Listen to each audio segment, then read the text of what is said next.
All right. Well, hello, everyone. This is Dr. Isabelle Amigues from UnabridgedMD, your friendly rheumatologist. And I'm late because I had a doctor's appointment, but I still decided to do this live because I think it's really cool to be here and to make sure that you're learning. Today, it's the part 3 of our series on Sjogren, and we are learning how to treat Sjogren. And really, remember, everyone is very different, and so it's not medical advice, as you know, like we're in America after all. So disclaimer, but really the goal of this is really to kind of give you a sense of how we think as rheumatologists when it comes to Sjogren, so which is also called Zika, or like dry eyes, dry mouth, autoimmune syndrome. So again, if you are interested in learning more about Sjogren, how it presents, how we diagnose it, don't hesitate to go to the Rheumatology 101 YouTube video. You could actually join so that you're never missing a live, and then that way you can learn more about this. So I'm gonna give a little bit of cases like the last time we did, just because it relates more to what we see in clinical practice. And I think we all love stories, right? So I'm going to start with this patient that I saw a while ago now, in her 50s, a wonderful professor that had dry eyes of the mouth, dry eyes of the eyes, but really the thing that she was bothered the most by was severe fatigue.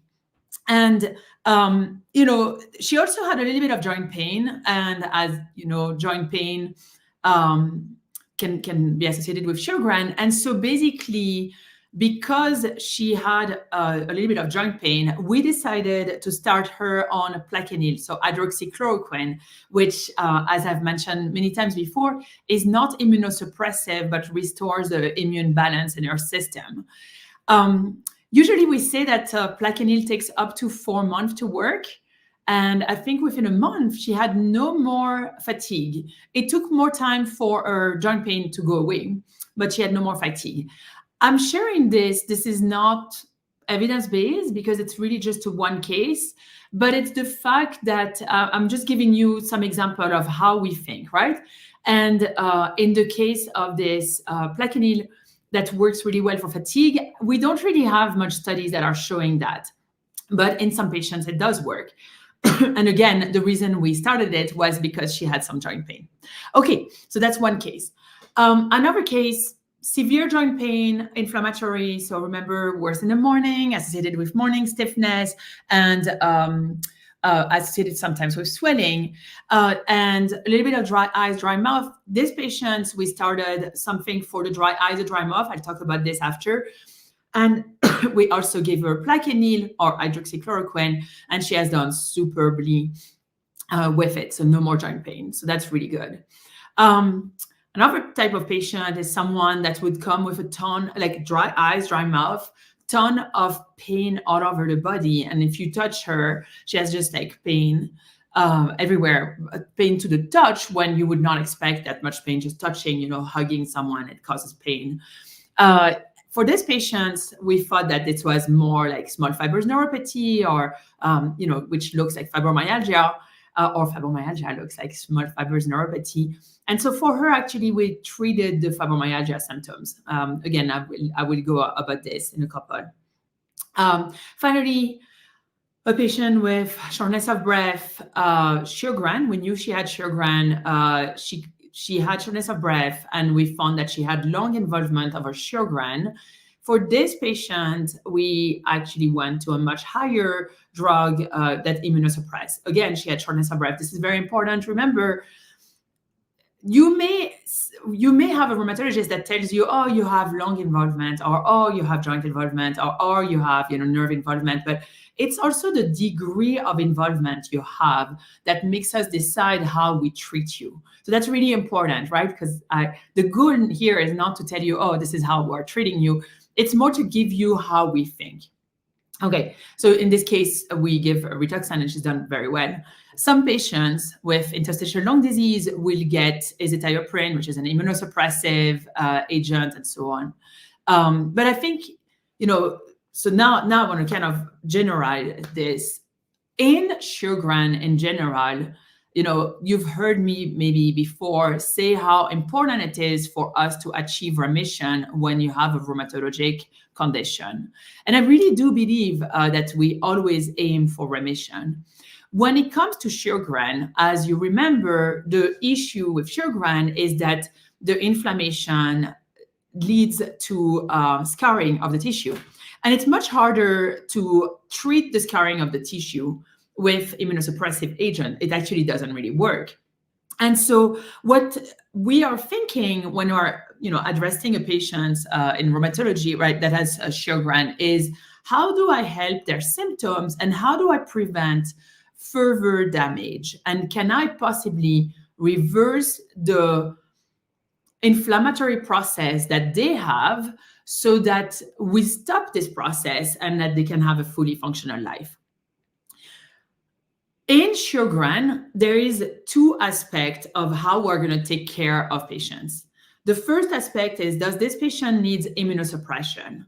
So earlier, when we were talking about those little cases here, we saw that you have the possibility of just very mild symptoms, such as just joint pain, inflammatory arthritis, or you can go all the way to something very severe with lung involvement, and that causes you to have shortness of breath and so on. And so, of course, you will tell me, right, like it makes absolutely sense that we're not giving the same amount of immunosuppression in those two types of patients. There are some that are going to need just immunomodulation, such as Plaquenil, because again, Plaquenil does not immunosuppress your system. It really just helps you, puts it back in balance. So we would do Plaquenil or hydroxychloroquine. It's exactly the same thing. Or if they have severe, so let's say they have severe neuropathy, so nerve damage, or they have a severe lung disease, then we're not just going to go and give something very mild. We're actually give something much stronger, such as Rituxan. And the reason I love Rituxan is that it acts on the B cell. And as you may or may not recall from the first part of this Sjogren talk, is that Sjogren is very much a B cell issue, right? It's the B cell that are making all of those antibodies, and that are basically at the core of the issue in Sjogren. And so Rituxan works really well. And then again, I think I had told you that one of the most severe complications of Sjogren is to develop lymphoma, which is a certain type of cancer, and that Rituxan actually is a treatment against lymphoma. It's not a chemotherapeutic drug, so it's not chemo per se, it's a biologic drug. And some people would be like, oh my gosh, you want to give me Rituxan? This is so scary. It's used in lymphoma, no. And I'm like, no, it's very targeted. We act on the B cell only. We act on a specific receptor. So it's very targeted. And I think this is the future of medicine, where we're going to target the exact issue associated with all of our conditions, right? Okay, so the immunosuppressive part or immunomodulatory part, so that's the first one. And then the second part is the symptom. So the first one is the dry eyes, dry mouth. We can actually help with that. We can give some specific type of eye drops. We can also refer you to an eye doc, and they can put some plugs so that instead of losing the tears, which we all lose tears, but if you have not much to lose from, you want to keep them and retain them in at the level of the eye. And so then to do this, what we can do is to plug to stop the tears from getting away.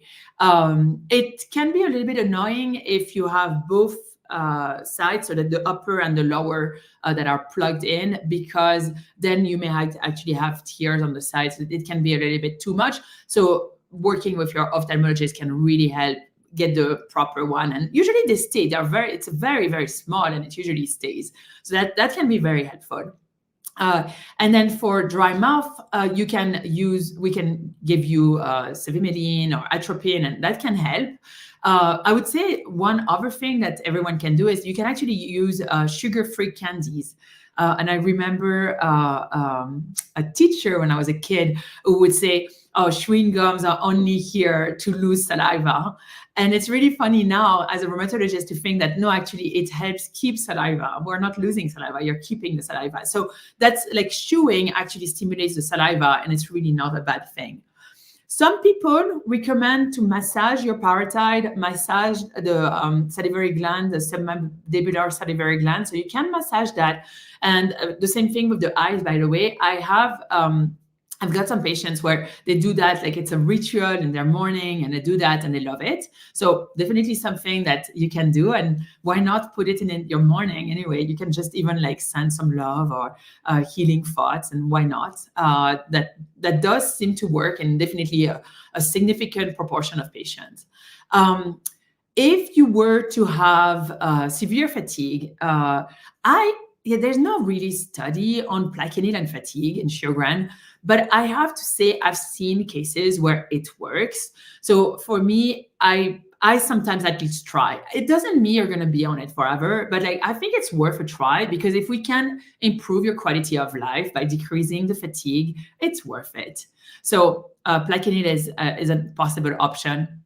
And then honestly, exercising. It sounds odd, but exercising actually gives you energy. It stimulates your immune system, and it helps you heal. And so that can really help. Helping with sleep, having a sleep schedule so that you don't have as many insomnia, for example, and you actually sleep. Make sure that you don't watch, this is really hard, but don't watch screen, including your phone, iPad, TV, at least 2 hours before you sleep. So, maybe like this is the time for you to get a better, get back at reading, which personally I find really cool to read before I sleep. I love it. And when I don't do it, usually I don't sleep as well. So that's like something definitely that helps. And then for the fibromyalgia component or the small fibers neuropathy, we can actually give you Cymbalta, which works wonders when it comes to small fibers neuropathy and fibromyalgia, and is actually an antidepressant, but really works just for the small fibers neuropathy. I have patients who have absolutely no depression, and they have this small fibers neuropathy or fibromyalgia, and you put them on the Cymbalta, and they have no more symptoms of small fibers neuropathy. So it's really, really cool. I mean, just remember, depression is a neurologic issue, and so we're just using one of those drugs for our benefit. In general, I recommend everyone that has Sjogren to see their dentist at least twice a year, if not every 4 months, because you really want to have a good dental hygiene so that there's no gum recession that you can prevent. So that's really important. We do ask to see an ophthalmologist once a year. And we do ophthalmologist. I don't know what I said, but ophthalmologist. So eye exam once a year. And then your rheumatologist at least once a year with a physical exam. This is one where it's important to see the patient so that we can touch and see if you have any lymph nodes that have appeared. And then we also do blood work, make sure that everything is looking good and under control. And then of course, if you have any sort of symptoms like lung disease or neuropathy, that's more than just the small fibers neuropathy, but you actually have or maybe you have some skin changes with vasculitis, so inflammation of the vessel and so on. Those are the time where you probably want to do more, and you want to see your doctors a lot more. Okay, well, the good news here is that we have treatments that it keeps, I think Sjogren is the next big condition that we're going to have more studies in, and we're starting to see that, because there's a lot of patients who have it. And now that, rheumatoid arthritis is taken care of, and all of those other more obvious condition in the sense of it's not just dry eyes, dry mouth, and fatigue, because a lot of patients who have Sjogren just have that, and they can continue to live. But if you have joint pain and you cannot continue to live, that's, a bigger issue, I would say. I would argue that it is another issue, is just the quality of life. But anyway, so we are seeing more and more studies. I think we can be very hopeful in what's happening in the future.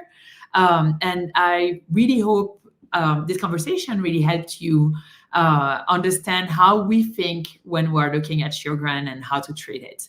I will see you next week, this time at 11 at the proper, the same time, 11 Mountain Time. And until then, I wish you a really good week.